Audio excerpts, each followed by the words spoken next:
Hey, what's up? It's Mark, and I want to bring you some tips about how you can help with your immunity this time of the year.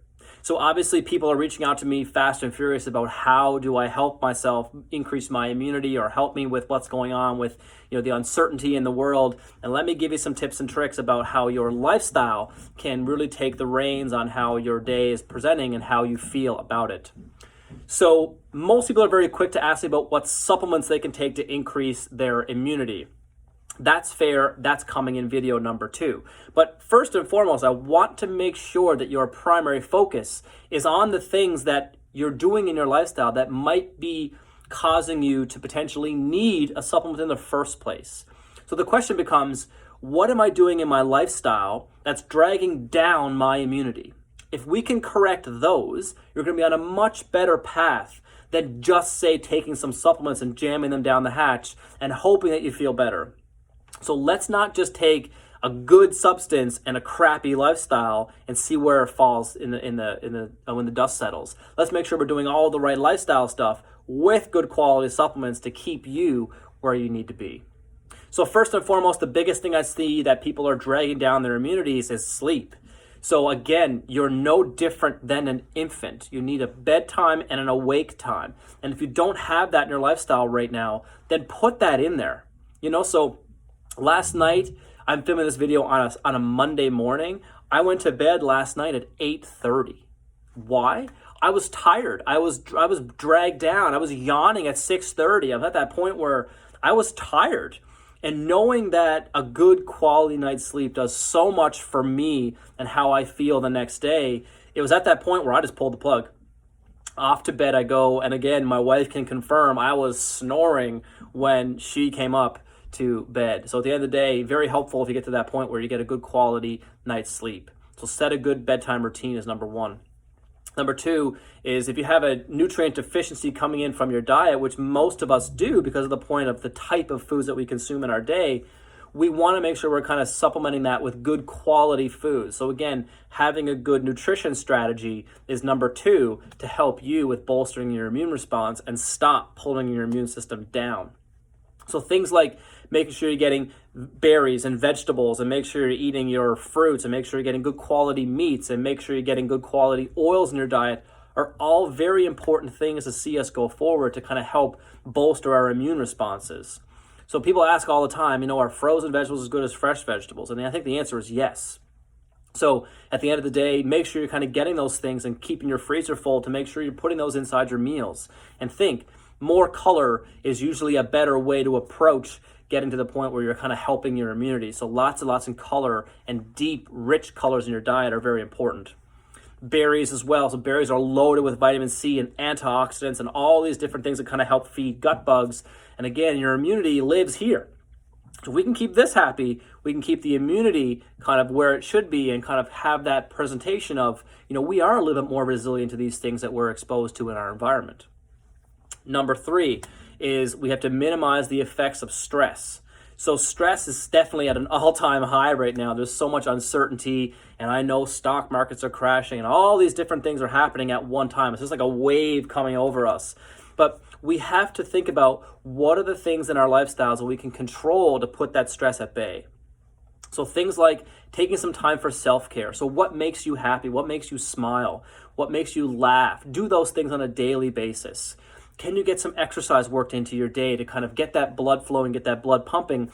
We know that so many good positive endorphin hormones, the things that kind of help you feel pleasure, are released when we have exercise. So something as simple as getting sweaty a couple different times a day, very, very helpful for you. Getting to the point where you're out with nature and kind of like doing some nature walks, or getting to the point where you're snowshoeing, or whatever the case may be. Get to the point where you're exercising to get that blood flowing to increase that resilience and make sure that stress hormone is being pushed down throughout your day. Journaling and gratitude and making sure you're getting that positive emotional standpoint is also very helpful. And here's one of my best tips for you. What's your favorite color? So you want to envision that color kind of coming in through your nostrils as you breathe in and fill up your lungs. And what's your least favorite color? That color is going to kind of think about coming from your belly button, coming from your diaphragm, pulling all the way up through your lungs, and you're going to expel that out through your mouth. So breathe in your favorite color, let go of your least favorite color on repeat. That deep diaphragmatic rhythmic type breathing, you just meditated. And at the end of the day, if you can work in just that type of meditation, you're going to start kind of quelling that stress response, and things might become a little bit easier inside of your day. So do the things that we can control to control our stress. And the last one, I don't even know what number I'm on anymore, but the last one's going to be control the use of processed refined sugars and alcohols. So I'm going to slam those two together. So sugar takes from your body, it doesn't give much back. Yes, it gives you calories, but it doesn't give you nutrients. Your body's going to use your nutrients that you have on hand to regulate the influx of sugar. Why are we consuming a ton of it? Why, unfortunately, is things like snowstorms and pandemics a free pass to eat like shit? I don't get it. Yes, it's fine to have a couple of different things on your pantry that you might not normally eat, but so many of us at that point where it's become a free pass. No accountability anymore. And I think that's part of the problem with why we're at that point, that we just over consume sugar, and why you might potentially be at that point where it's lowering your immunity and you might need to take more supplements because you eat more sugar. Doesn't make any sense to me. And alcohol is in the same boat. So alcohol can certainly help you with that point, because it's a central nervous system depressant. It's going to kind of calm down that stress response. I understand. But at the end of the day, when that becomes a cyclical habit and we're kind of drinking our emotions away, that's not getting us anywhere either. So at the end of the day, it's not that you can't have sugar and you can't have a drink, but realize the time that you're taking it and why you're consuming it.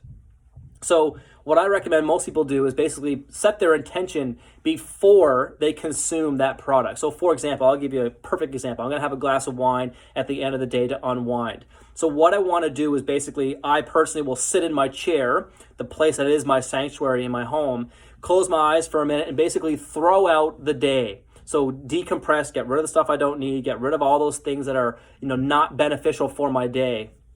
Then I feel like I'm calm, cool, and centered. Then I can enjoy my glass of wine.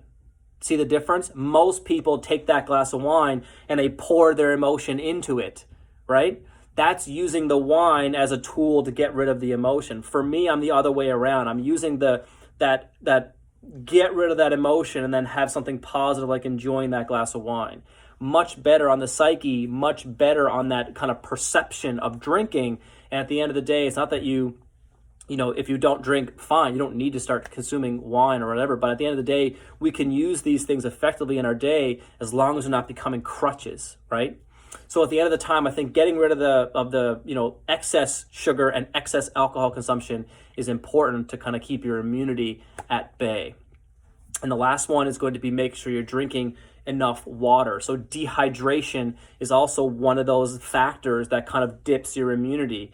Dehydration is something that so many people experience. So making sure you're getting enough filtered water and clean water, and also making sure you're getting enough electrolytes from your food. So these are things like fleshy fruits and vegetables, things like pears and things like kiwis, things like mangoes and melons and watermelon, and get those kind of electrolytes back inside your day so that your body can keep the charge inside your cells and keep you plugging forward inside your lifestyle.